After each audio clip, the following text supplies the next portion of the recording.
Hello and welcome to an ESO easy build video. This is the Shadow Blood, a Nightblade tank that's well equipped and beefed up to take on any tank needs in any form of content. With high HP and exceptional group support, this tank will survive any situation you put it through. In this guide we'll be going over the race, mundus, consumables, the stats, gear, traits, enchants, the skills, the passives, and the champion points. So let's get into the build. So for the attributes, we are putting 64 points straight into health. This is going to help bring our maximum health up to roughly 52,000. 56,000 if you decide to take the Lord Mundus Stone. For the consumables, we're taking Tri-Stat Potions to keep up our health, stamina, and magicka throughout the fight. And for the food, we're using health and magicka food. Either Clockwork Citrus Fillet or the Witch Mother's Brew. Anything that helps retain our magicka recovery. And for the Mundus Stone, we're using the Lord, which will increase our maximum health. But if you do feel like you haven't got enough resource sustain, you can go with the Atronach Mundus Stone, which will increase our magicka recovery. Or you can also choose the Serpent Mundus Stone for stamina recovery. And for the race, we are currently going with the Nord because that comes full with resistances, to make us a lot more tanky, giving us extra health and frost resistance and physical and spell resistance. Though do keep in mind that you're the one who's using this build, so do feel free to use any race that suits your needs. And now for the gear. We are running 3 sets. We're running a 2-piece monster set, which is the Scourge Harvester set, which can be gotten from Wayrest Sewers 2 on Veteran. And this set provides us with 1200 maximum health, and when you take damage you have a 10% chance to create a beam that steals almost 8000 health over 6 seconds from the attacker. While the beam holds, you gain major vitality, increasing your healing received by 16%. The beam breaks if the enemy moves further than 8 meters away. This effect can occur once every 6 seconds and scales off your max health. So this is one of the first sets in line to help us stay alive. This is going to sap health and has a chance to proc when we take damage. We're a tank. We're always going to be taking damage. If we're not taking damage, then we ain't tanking. We're using the full 2-piece for this set, so the helm and the shoulders, both in heavy. The trait shall be sturdy for the shoulders, reinforced for the helm, and both enchants are maximum health. The next set we're using is a 5-piece, which is the Crimson Twilight set, which you can get from Castle Thorn, the DLC dungeon from Skyrim. This is a full heavy set. This set adds maximum health, adds 4% healing taken, more maximum health, and after taking damage you surround yourself in an 8-meter mist of blood. After 2 seconds the mist is violently siphoned into your body, dealing almost 7000 bleed damage to nearby enemies and healing you for 100% of the damage done. This effect can occur once every 8 seconds and scales off your max health. Now, this is a healing set, but it would also help us output a little bit of AoE damage to help the group. And of course, all that damage done is going to heal us. We're using this on the body, so all 5 pieces on the body. So we're running 7 items on the body, all heavy. This is a full heavy build.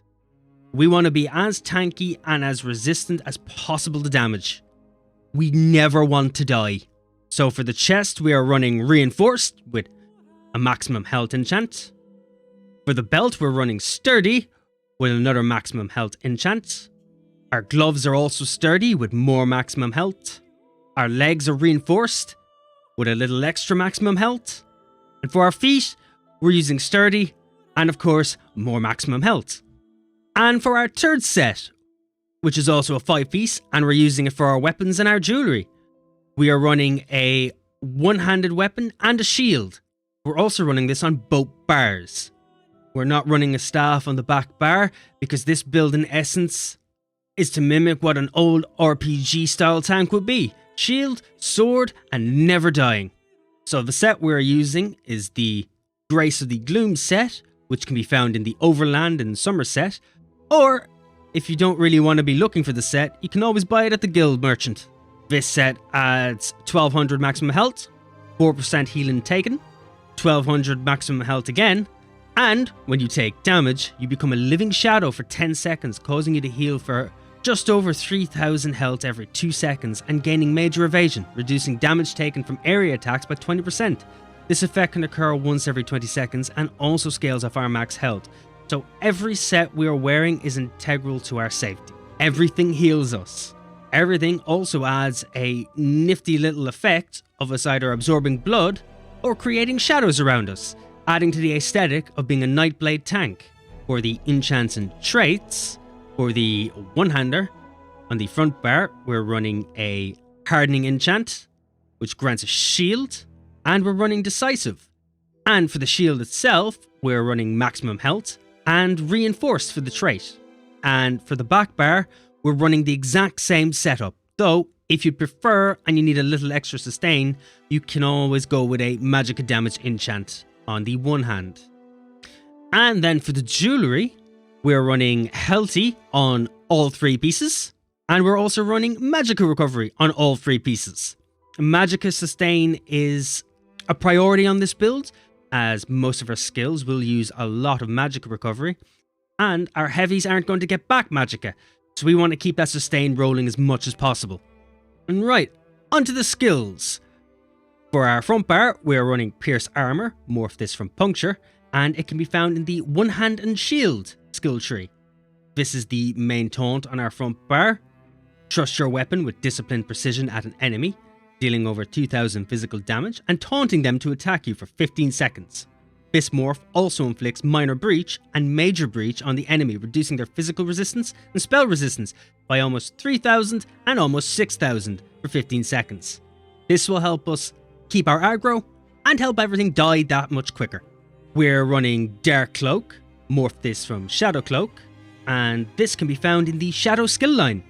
Shroud yourself in Protective Shadow to heal for over 5000 health every 1 second for a duration of 5 seconds. This portion of the ability scales off our max health. We also gain Minor Protection for 12 seconds, reducing our damage taken by 5%. This is going to up our resistances, and it's also going to heal us for a little bit of time over the duration. We're also using Absorb Missile, morph this from Defensive Posture. This skill can be found in the one-handed skill tree. Bolster your defenses, gaining a damage shield that absorbs up to 17,000 damage for 6 seconds. While the shield persists, you're healed for almost 10,000 health the next time a harmful direct damage projectile hits you. This effect can occur once per cast. This ability scales off your max health. This is another highly defensive ability, and it also grants us a shield. The shield is extremely beefy, and if we take a direct damage projectile, we're going to heal for almost 10,000 health. So far into the skill line, we have everything set up to the point where we're just not going to die. Next up is Relentless Focus, morph this from Grim Focus, and you can find this in the Assassination tree. Focus your senses for 1 minute, increasing your weapon and spell damage by 60 with every light or heavy attack up to 5 times. While active, hitting an enemy with 5 light or heavy attacks converts this ability into Assassin's Scourge, allowing you to fire a spectral arrow for half costs that deals 8000 disease damage and heals for 33% of the damage dealt if you're within melee range. We want to keep this ability up at all times, because after 5 light or heavy attacks, it doesn't matter which you do or which random order, we can get a nice healthy little burst damage heal off of this. So if you find yourself in trouble and this is procced, you can fire it to heal a bit. It'll also increase our weapon and spell damage a bit as well. We're using Refreshing Path, morph it from Path of Darkness, and you can find this skill in the Shadow skill line as well. Create a corridor of shadows, granting you and your allies in area Major Expedition, increasing movement speed by 30%. The effect will persist for 4 seconds after leaving the path, and it also heals for just over 1100 health to you and your allies in the area every 1 second. So while we're fighting a boss and we're standing in this, we'll heal. And if you're moving between mob and adds to a boss, you can pop this down so you and your allies can all have a quick speed boost to get there a bit quicker. And for the ultimate, we're using Incapacitating Strike, morph this from Deathstroke, and this ultimate can be found in the Assassination tree. Ravage an enemy with a swift strike, dealing over 7,000 disease damage and causing them to take 20% more damage from your attacks for 6 seconds. If cast with 120 or more ultimate, the enemy is stunned for 3 seconds. While slotted, you gain Reeve, which restores 100 magicka and stamina when you deal damage with a light or heavy attack on an enemy with a negative effect active on them. While having this ultimate slotted, our stamina and magicka sustain will get a nice little boost, and because this ultimate only costs 70, it's a nice, quick and efficient ultimate that we can kind of off-spam. When this procs after 70, which will only take a couple of seconds, you can hit them with this straight away. Plus they'll also take a little bit more damage from us, which is very handy. And on to the second bar, we're running Heroic Slash. Morph it from Low Slash. This can be found in the one-handed skill line. Surprise an enemy with a deep lunge, dealing 2700 physical damage and afflicting them with minor maim, reducing their damage done by 5% for 12 seconds. You gain minor heroism, granting you one ultimate every 1.5 seconds for 12 seconds. So when we use this ability on an enemy, the enemy will do less damage to us, and for a short duration we'll start to get more ultimate, which will help us proc our ultimates that much quicker. On the back bar, we're also using Leeching Strikes, morphed from Siphoning Strikes. This can be found in the Siphoning skill line. Imbue your weapons with Soul Stealing power, causing your light and heavy attacks to heal you for 1500 health and restore 106 stamina for 20 seconds. Fully charged heavy attacks restore twice the value. You restore up to 4000 additional stamina when the effect ends, based on the length of time Leeching Strikes was active. You want to keep this buff up at all times, as it's going to help continually restore stamina, as well as us helping to heal every time we use a light or heavy attack. Again, another ability to help us get more health. We're also using Mirage, morph this from Blur, and this can also be found in the Assassination tree. Surround yourself in a phantasmic aura to gain major evasion and minor resolve, reducing damage from area attacks by 20%, and increasing your physical and spell resistance by almost 3000 for 26 seconds. This is another buff you want to keep maintained at all time, as this is going to give us major evasion so we can continually evade those area attacks, and also minor resolve, reducing our damage by increasing our physical and spell resistance. So now we have minor resolve on this build, and we also have major resolve. On our back bar, we're also using Inner Rage, morph this from Inner Fire. This can be found in the Undaunted skill tree. This is our range taunt. We have this on our back bar so we can have a taunt on either bar. Our front bar for close range and melee, our back bar for long range, and for those enemies who are just a little out of reach. Ignite the fires of hate in an enemy's heart, dealing 2400 magic damage and taunting them to attack you for 15 seconds. A ranged ally targeting the taunted enemy can activate the Radiate synergy, dealing 4500 magic damage to them over 3 seconds, then an additional 4500 magic damage to them and other nearby enemies. This is primarily our ranged taunt, but it gives a nice synergy to our group and team members, which will help them get back health and resources. On the back bar, we also have a crowd control skill. We have Silver Leash, morphed from Silver Bolts. You can find this skill in the Fighters Guild skill tree. Fire a Dawnguard's crossbow hook to pull an enemy to you, dealing 3000 physical damage and reducing their movement speed by 30% for 4 seconds. You can use this skill to pull enemies who are away from the party straight to you, and you can use this to gather all of the enemies, keeping the aggro and the enemies nice and tight around you, meaning the DPS in your group can AoE them all down a little bit quicker. Our back bar ultimate is Soul Tether. Morph this from Soul Shred. Ravage nearby enemy souls with a Night Rune, dealing 7000 magic damage, healing for half the damage, and stunning them for 4 seconds. Ravaged enemies are tethered to you for 8 seconds, and while they remain within 10 meters, you siphon 1200 health from them every second. An ally can target a ravaged enemy and activate the Soul Tether synergy, dealing 6000 magic damage to them and healing for the damage caused. This is a very useful ultimate because this ultimate will stun all of the adds around us, as well as tethering them to you to heal, but your group can also use a synergy off of this to also heal themselves. It's got great group utility, and it will also help us to maintain the ads around us and stop them running around. Right, and next up is the passives. We'll start with the Assassination skill line. In the Assassination skill line, we have Master Assassin, increases your physical and spell penetration against enemies you are flanking by 3000, increases the duration of the stun from sneak by 100%. We want to take this just in case for any enemy we attack from the sides, just so we do a little bit of extra damage on them. The Executioner passive, when an enemy dies within 2 seconds of being damaged by you, you restore 1000 magic and stamina. We want this for a sustain, because we want as much magic and stamina as we can get. Pressure points increases your weapon and spell critical ratings by 438 for each assassination ability slotted, and we currently have an assassination skill on the front bar and the back bar. The next passive is Hemorrhage. With an assassination ability slotted, increases your critical damage by 10%. Dealing critical damage grants you and your group minor savagery, increasing your weapon critical rating by 1300 for 20 seconds. We want this for the group utility, because again, we have an assassination ability on both bars. And then this will grant our teammates minor savagery. Alright, our next skill tree is the Shadow skill tree. And the passives are Refreshing Shadows.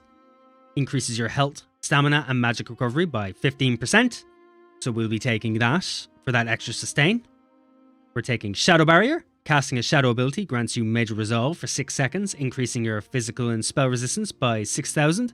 This duration is increased by 25% for each piece of heavy armor equipped. We are running 7 pieces of heavy armor, so we get a current bonus of 175%. So that will keep the duration up to 16.5 seconds. This adds to us being a tank, so we want this as well. Next up is Dark Vigor. Increases your max health by 3% for each shadow ability slotted. Now, on our back bar, we're not running a shadow ability, but on our front bar, we are. So that will give us a 6% bonus on our front bar. In the shadow skill line, there's also Dark Veil, which increases the duration of your non-invisibility based shadow abilities by 2 seconds. None of our shadow abilities are invisibility based, so we're going to take this to up our duration. The next skill line is Siphoning, and in this skill line, we're looking to grab everything. Starting with Catalyst, after drinking a potion, you gain 20 ultimate. The passive Magicka Flood increases your max Magicka by 8% while a siphoning ability is slotted. We have Leeching Strikes, so we want to take this. Soul Siphoner increases your healing done by 3% for each siphoning ability slotted. And then there's Transfer. Casting a siphoning ability while in combat generates 2 ultimate. This effect can occur once every 4 seconds. So we want all of these as well. So on this build for the Nightblade, we want all of the class passives, as we benefit from all of them. Our weapons are one hand and shield for both bars, so down to the one hand and shield passives. First passive is Fortress, reduces the stamina cost of your one hand and shield abilities by 15% and reduces the cost of blocking by 36%. Sword and Board increases your weapon and spell damage by 5% and the amount of damage you can block by 20%. Deadly Bash improves your standard bash attacks, causing them to deal 1500 more damage and costs 40% less stamina. We have Deflect Bolts, increases the amount of damage you can block from projectiles and ranged attacks by 14%. And finally, in the one hand and shield passives, we have Battlefield Mobility, reduces the movement speed penalty of bracing. And our current penalty is 36%. So because of this passive, we move a bit quicker, and we've got shields on both bars. And because we're a tank, we should be blocking quite a bit. We definitely want to take this. And next up, we're looking at the heavy armor. And considering that we are wearing 7 pieces of heavy armor, we want all of these passives. Resolve increases your physical and spell resistance by 343 for each piece of heavy armor equipped. So we're getting an extra 2400 physical and spell resistance. Constitution increases our health recovery by 4% for each piece of heavy armor equipped. So we're currently getting 28% health recovery. You restore 108 magicka and stamina when you take damage for each piece of heavy armor equipped. And this effect can occur once every 4 seconds. We get 757 back for stamina and magicka, because again we're running 7 pieces. Juggernaut increases your max health by 2% for each piece of heavy armor equipped. We are currently getting 14%. Revitalize increases the magicka or stamina your heavy attacks restore by 4% for each piece of heavy armor worn. Our current bonus is 28%. We're only running a one-handed shield setup on the front and back, so we're only going to restore stamina. This is why we're running Magicka enchants, and why we haven't bothered using any stamina enchants, because our heavy attacks are going to almost fill up our stamina pool. Rapid Mending increases our healing received by 1% for each of our heavy armor worn. Our current bonus is 7%. So this is going to help us with that extra healing from ourselves and from group members and other sources. Right, from the armor now, we're going to go to the Fighters Guild, because we are running Silver Leash. So we're going to take Intimidating Presence, which allows you to intimidate NPCs in conversations if you plan on using this to do quests. It reduces the stamina cost of our Fighters Guild abilities by 15%. We want that extra reduction because we don't want Leash using that much stamina. Plus, there are situations where you may want to spam it on certain enemies. Slayer increases our weapon and spell damage by 3% for each Fighters Guild ability slotted. Our current bonus is 3%. We only have one skill. There's nothing wrong with a little bit of extra damage. Banish the Wicked. We generate 3 ultimate whenever you kill an enemy. If you're a little low on skill points, and when it comes to the Fighters Guild skill line and you're not able to put points into everything, no matter what, make sure you put it into Banish the Wicked first. This way we'll be able to get our ultimates up a lot quicker. There is Skill Tracker. Our Fighters Guild abilities deal an additional 10%. This bonus doubles against players, vampires and werewolves. So this is some extra utility if you're in a battleground or if you're in Cyrodiil. But the only thing we need it for at the moment is that it just deals an extra 10% damage. There's also Bounty Hunter in this skill tree, which allows us to accept bounty quests from the Fighters Guild in Cyrodiil. This only matters to you if you're going to be in Cyrodiil, but if you're using this primarily just for dungeon, veteran and trial tanking, then you don't need this. The next up is our Undaunted skill tree. Even if you're not using Inner Rage from this skill line, you still need both the passives. Undaunted Command, activating synergy restores 4% of your max health, stamina and magicka. Our current bonus is just over 2000 health, over 500 stamina and almost 700 magicka. Take this, you're going to be taking a lot of synergies. It's one of our main sustain sources. Undaunted Metal increases your max health, stamina, and magicka by 2% per type of armor for your heavy, medium, light that you have equipped. Granted, we only have the one equipped, but no matter what, because we have the one equipped, we still get an extra 2% bonus to our resources. So take this. More health, more stamina, more magicka. What more could you want? Right, and the last up on our passives are our racial skills. So we're Nord, so we get Reveler, which will increase our experience gain with two-handed skill line by 15% and increases the duration of any consumed drink by 15 minutes.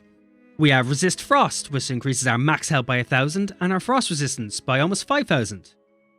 Stalwart, which increases our max stamina by 1500, and when we take damage, we gain 5 ultimate. This effect can occur once every 10 seconds.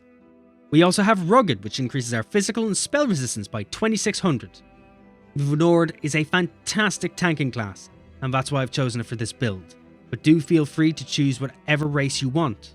Right, and now with that done, we're going to finally move on to the champion points. Right, and for the champion points, we're going to be mainly looking at the slottables. So in the Warfare tree, we're going to grab ourselves Duelist's Rebuff. Reduces your damage taken by single target attacks by 2% per stage. Enduring Resolve, which reduces your damage taken by damage over time attacks by 2% per stage. And we're grabbing Unassailable, reduces your damage taken by area of effect attacks by 2% per stage. And also in the Staving Death here, we go into this little extra node. We'll find Ironclad, which reduces your damage taken by direct damage attacks by 2% per stage. These are the slottables we're taking because it's going to reduce our damage. And being a tank, reducing damage is what we're all about. Next up then, we're going into the Finesse tree. In the Fitness tree, we're going to be grabbing Boundless Vitality, which will grant us 1400 max health. We want Fortified, which will grant us 1700 armor. Peace of Mind, which increases our magicka and health recovery while under the effects of crowd control immunity by 40 per stage. This is 200 health and magicka recovery. We want this because being a tank, we're going to be taking a lot of damage and there's going to be a lot of uptime on crowd control immunity. We're also running Rejuvenation, which grants 1.8 health, magicka and stamina recovery per stage. And the bonus will be 90 health, magicka and stamina recovery. We want this because resource management is the be-all and end-all of a tank. If you have no resources, you will die and you will leave your group die. And that covers the Shadowblood Nightblade tank build. I hope you found this build useful. If you want more like this, feel free to like, comment and subscribe. I'd really appreciate it. Definitely comment with your own thoughts or recommendations. I'd love to hear your opinions. If you're itching for more content, you can definitely catch me on Twitch at twitch.tv/dyinglegacy. I'm live right now. I'm live all the time. Like, seriously, all the time. Holy crap, I play a lot of ESO. And you can also find me on Instagram and Twitter. But thanks for watching and thanks for staying along with us. I hope to see you again for our next ESO build video.